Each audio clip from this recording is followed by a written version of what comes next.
Hari keempat belajar dari buku episode The Richest Man in Babylon, orang terkaya di Babilonia, part 4. Dan kemarin di hari ketiga kan sampai di cara pertama buat ngatasin pundi-pundi yang kempes. Dan di hari keempat ini tuh bakal fokus ke cara kedua sampai selanjutnya. Kalau bisa sampai cara ketujuhnya langsung aja kita baca. Kita nyalain lagu dulu biar tenang.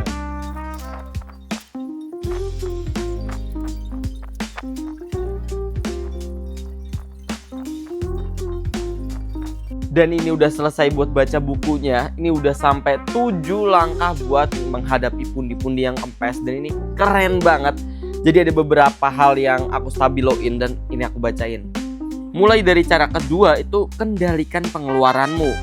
Jadi ini nggak perlu dijelasin. Pasti kalian tahu lah ya untuk ngendalin pengeluaran. Dan juga di sini itu dia nyuruh untuk coba deh catat pengeluaran kamu. Pasti di situ ada yang kempes atau ada hal-hal yang sebenarnya nggak perlu, tapi kalian perluin.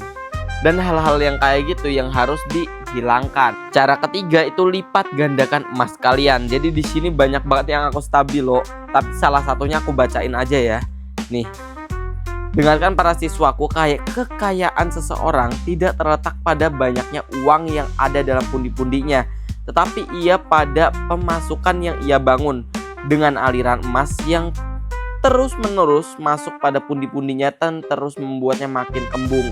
Jadi salah satu cara si Arkad atau orang terkaya di Babilonia ini menjadi kaya itu gara-gara bukan banyaknya emas-emasnya dia yang nganggur, tapi emas-emasnya dia yang diinvestasikan, yang dia puter terus-menerus, yang jadi ngasilin emas mereka itu jadi budak dan makin banyak.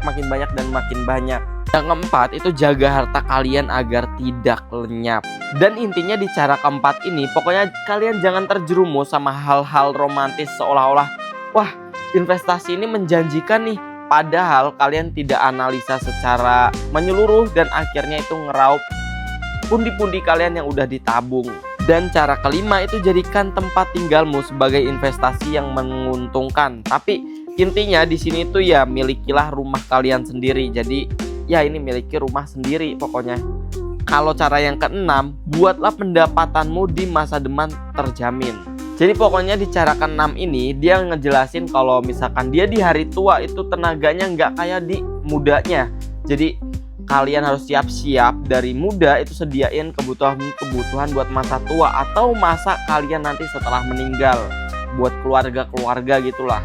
Dan cara ketujuh itu tingkatin kemampuan memperoleh pendapatan. Dan kata orang terkaya di Babilonia, cara terpenting buat jadi kaya itu ningkatin kemampuan untuk mendapatkan pendapatan. Bukan caranya dia buat hanya menabung, hanya investasi, tapi dia dari kemampuannya. Di sini banyak banget catatan yang aku stabiloin. Pokoknya intinya orang yang sukses itu biasanya minatnya lebih besar terhadap pekerjaan atau konsentrasinya itu lebih besar terhadap tugas-tugas mereka, atau lagi nih keuletan yang lebih besar dalam usahanya. Jadi itu beberapa tipe yang katanya orang terkaya di Babilonia dia punya chance kesuksesan itu dia lebih besar. Jadi untuk hari ini sampai di situ aja.